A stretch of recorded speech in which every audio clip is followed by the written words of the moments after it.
What is enlightenment? Enlightenment is one of those terms that has a lot of different meanings depending on who you ask.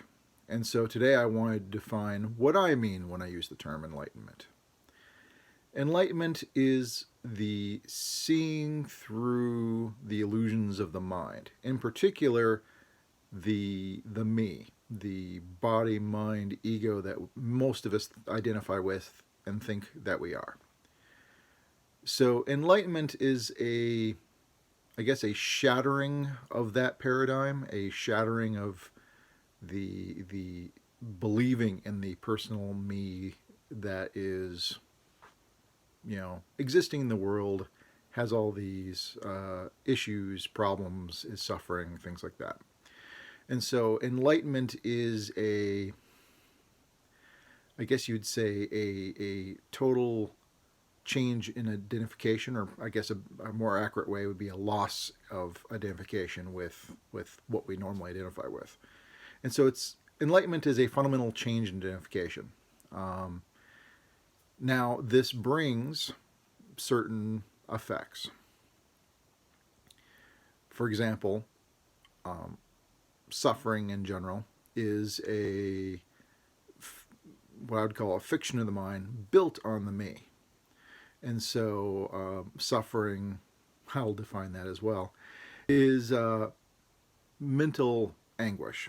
It's mental hurt, something we create in our minds. People feel pain because of the nerves of the body. People suffer because of the mind. And so once you see through the illusions of the mind, more specifically also the one we're considering the me, which all problems and suffering is based upon a me, you see through that, suffering ceases, which is fairly consistent with what the Buddha said. A lot of times he would say enlightenment or awakening is the cessation of suffering. And I would tend to agree with that from my own experience. Now, I would also define enlightenment as an event. It's not a state. It's not something that can come and go. It's basically an event.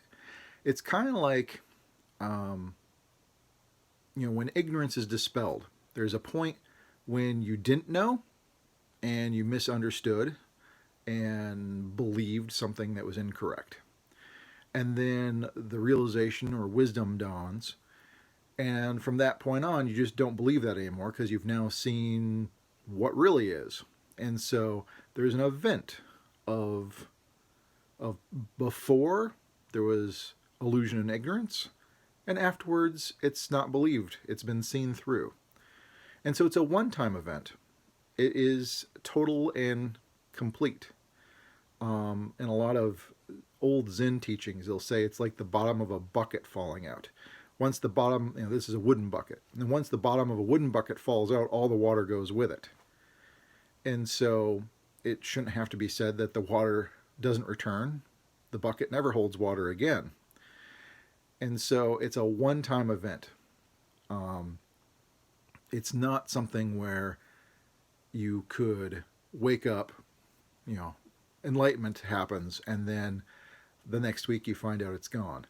That probably wasn't enlightenment. That was probably a spiritual experience, a profound moment of insight of some kind, but it still hadn't changed the fundamental belief of what you're running on through the world. And so when someone says they are enlightened, one of the things I primarily look for, if in a way of trying to determine how accurate they might be when they say they're enlightened, is look at how much in their life that they suffer or have problems or otherwise are in a combative state with the world, I guess you could say. Is if as long as you're resisting and denying what is and you're unable to cope with what is, you probably haven't realized enlightenment yet, because of the recurring suffering, discontent, discontent, just not being happy, not having found enough and realized you are enough, and so seeking ends. And as long as seeking doesn't end, enlightenment hasn't occurred because you're still looking.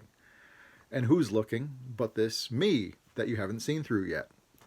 And so I'm hoping this helps in at least trying to define the terms, because without defining the term, it's kind of doesn't mean a whole lot when you use it. So anyways, thank you much.